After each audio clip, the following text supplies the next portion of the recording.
Good morning বন্ধু বান্ধৱীসকল। আজিতো school নাই, সেইকাৰণে ভাবিছোঁ ৰাতিপুৱা এটা ভিডিঅ' কৰোঁ।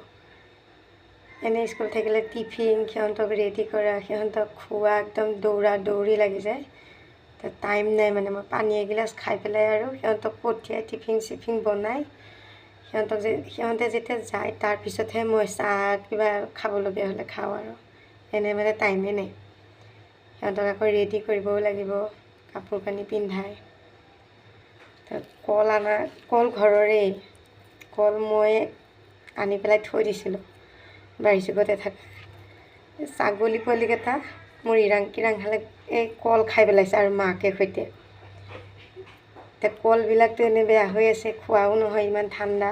আজিতো বহুত ঠাণ্ডা পৰিছে, চোতালখনেই নেদেখি, বাৰী চুকটো নেদেখি, চোতালখনেও নেদেখি।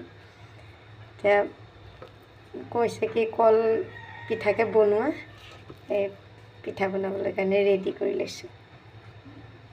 কেৰাহীটোতে বনালোঁ। টাৱাখন মানে বনাওঁতে এনেকুৱা পাতল হৈ গৈছেগৈ, দিয়াৰ লগে লগে পুৰি যায়গৈ আৰু ভিতৰ ফালে নিসিজে। আৰু এখন আছে মাটিৰ, সেইখনত বনাব মন নাই যোৱা আৰু কেৰাহীটোতে বনাওঁ।